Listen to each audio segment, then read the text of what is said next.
Do you want to jump into the $700 billion trucking industry? Well, what if there's a way that you can get into this industry without ever driving a truck? Sounds good, doesn't it? It's called freight dispatching. You're in charge of connecting a carrier to a shipper or broker in exchange for a fee. There are people making four figures every single week from the comfort of their home.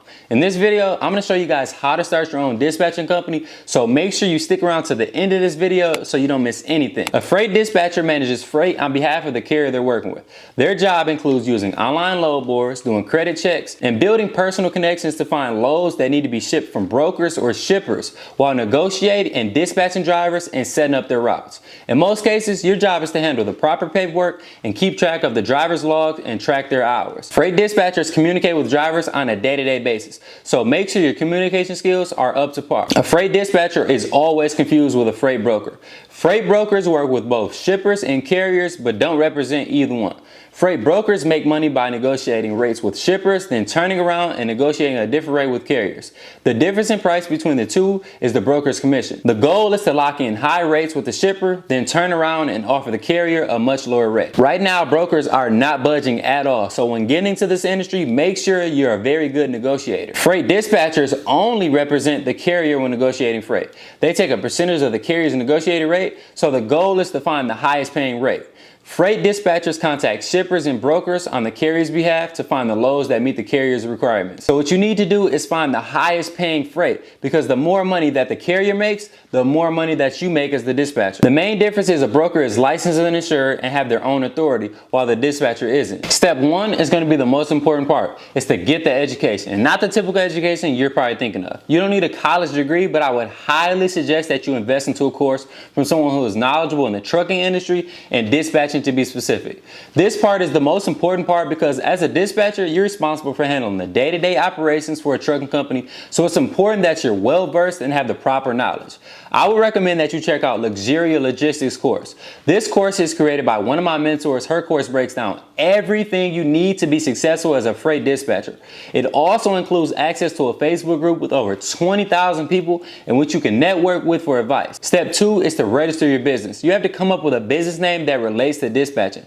I would recommend that you include dispatch services so it's clear what your business does. Me personally, the name of my company is called Progress Dispatching. Steer away from using trucking in your business name because banks look at trucking as a high-risk business and it can become hard to get funding. Then register your business as an entity. I would recommend an LLC, but if you're not sure which entity to choose, then talk to a professional. Then get your EIN. After you got in your business structure, you should have the proper education you need. So use this time to create your contracts. That includes the service agreement. This agreement states what you're charging. Typically, a dispatcher charges between 5 to 10%. What services you'll provide and the dispatcher carrier agreement. This agreement ensures the carrier's insurance will protect you from liability if something outside of your control goes wrong with the freight you negotiated. Step four is to create an online presence. This is where you create an account across all social media platforms. Use your name and all of your business information along with your own website. When creating your website, you should have a landing page that tells potential clients what your business does and what you have to offer. Then you should have a great sales pitch. The sales pitch should reel in your customers and get them excited to work with you. If you have any testimonies that you can place on your website, I would recommend this because it shows that you're trustworthy and will be great to work with. Step five is to get a load board subscription.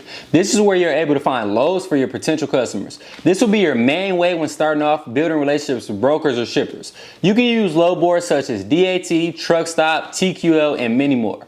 It's best to have your carrier signed up for load boards and use their login information because load boards are 5 times the amount for brokers and dispatchers. Step six is finding carriers to work with. This will be the most challenging part when starting off because you're basically asking the company to pay you between 5 to 10% for the loads that they're running. When looking to find carriers, you should be handing out flyers at truck stops, looking on the FMCSA website, posting ads on social media, posting your services in Facebook groups, and even offering to pay someone for referrals. Once you have a carrier, now it's time to build rapport to find out all of their requirements and start booking loads to earn money. Keep in mind, the better you negotiate for your carrier, the more money that both you guys will make. Ultimately, the goal is to build as many relationships as possible so that you're not relying on these load boards. If you want to be a successful dispatcher, you have to be a great listener.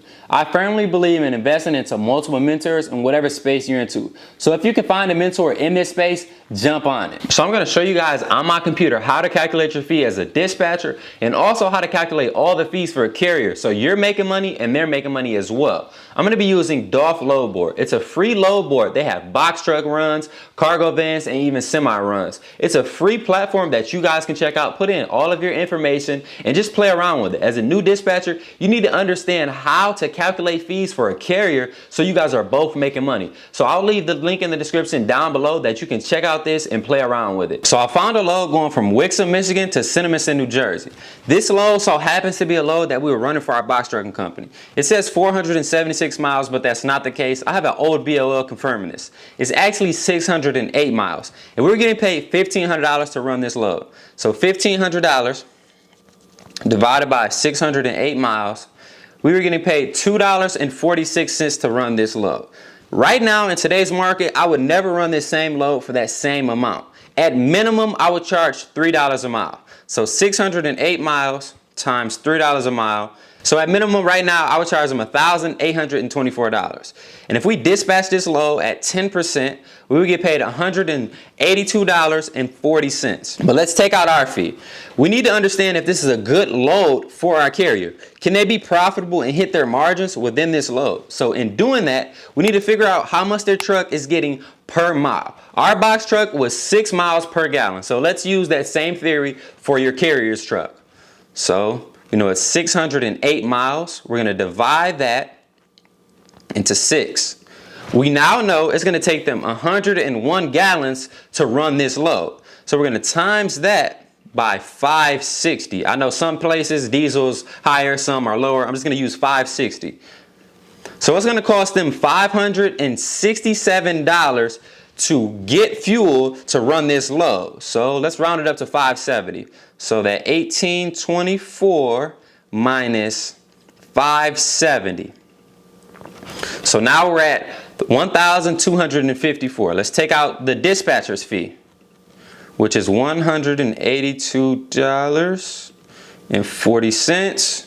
Now we're at 1,071. Then let's say you're paying your driver $250 a day. So minus 250, $821, and let's say another $50 in tolls. So if they ran this load right here and they got it done in the same day, after all of their fees, after you charging your dispatcher fee, after fuel, paying their driver, and the tolls, they're going to make $771.60. Honestly, that's not a bad day for an owner-operator to profit for their day. If that's what they need in their quota, you're happy as a dispatcher, and they're also happy as a carrier. So just use the Dolph Load Board. It's absolutely free. Put in all of your information and play around with it so you understand how much it's going to cost carriers to run loads so that you're profitable, they're profitable, and everyone's happy. Ultimately, this is a business that has low startup costs, and you have the ability to make as much money as the work you put in. Go out there, build relationships, and start that successful dispatching company. Thank you guys for the support. Click the like button, subscribe to the channel if you haven't already, click the bell notification, and as always, tell a friend to tell a friend to tell a friend. Thank you guys so much.